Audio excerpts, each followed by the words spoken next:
All right, back on the project. So there's the big casters that I had welded to my engine run test stand. I put the small steel casters on. The duct tape, you see the duct tape. What that is, it's bump guards, cushions. And I put it on each corner. So what I was going to do then, the next step would be this cart. Raise the floor clearance on this cart. Now you can see the front design of the wheels. They're not a caster. So I have some fab work to do. So what I have here is a friend of mine gave me these. These are really hard rubber casters that were from a similar cart like this one. I mean, they got locks, hard rubber. But the other casters, as you can see, for the front ones that are rigid, were designed to bolt between two pieces of steel. So I'm going to go with these mainly to the ground clearance between wheels, the width, getting underneath.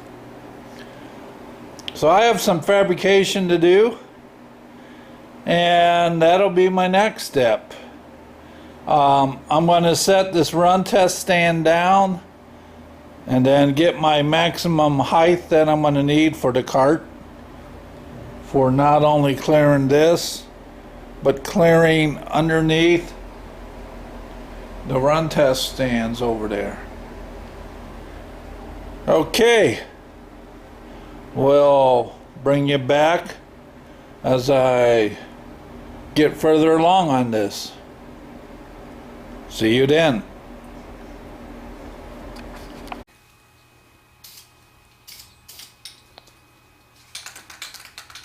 Recording. So here's the modifications to the cart. We extended the legs. This will give us the ground clearance to push the engine run test stand and the engine build stands underneath here. So we extended it. I'm just shooting a little paint on it to give it some rust protection. Already, as you can see, removed the big casters off of this cart. All the duct tape, those are bumper guards. You all know how I bump my legs on stuff. And that's what this is too, this protection. So now we're going to let this dry, set it down, and we'll give it a go. We're going to take the motor that's on the engine build stand, that's for the 67 bus, put it on the cart, and from the cart roll this under the cart and bolt it up to the run test stand. So we'll see how this goes. We'll bring you back when we're putting the cart into action. We'll see you on the next installment. Alright, so this is the method for my madness. Motor is on the engine build stand. So I need to get it from the build stand to the engine run test stand. And it to be a one-person operation. Because it's unusual, you know, that we're both home at the same time. So let's see how this works. Now look at this. Rolls right underneath. Jacking it up.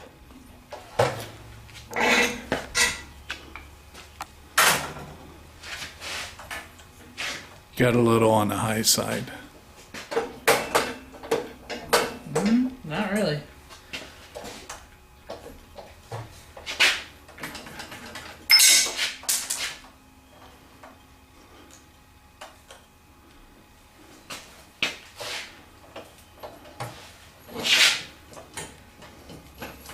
Yeah, put quite a bit of pressure.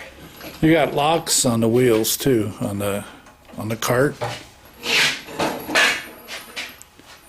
Ooh, look at that. Engine stand is rolled out.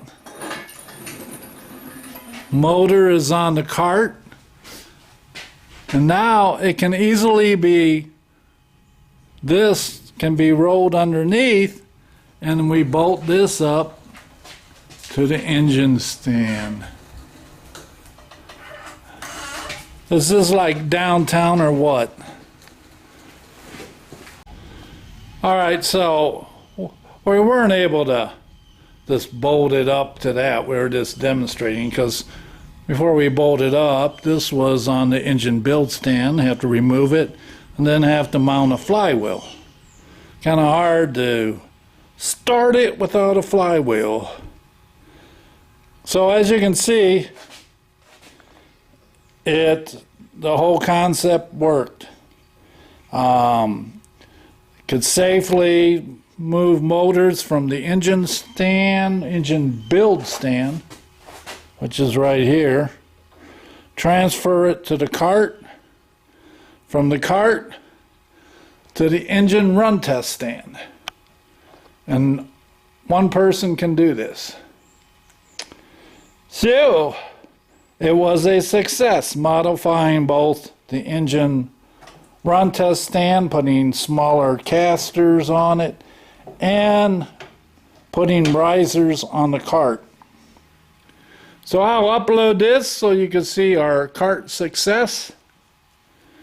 And we have a lot of straightening up to do in the garage on a very rainy day. We'll see you on the next one. Bye.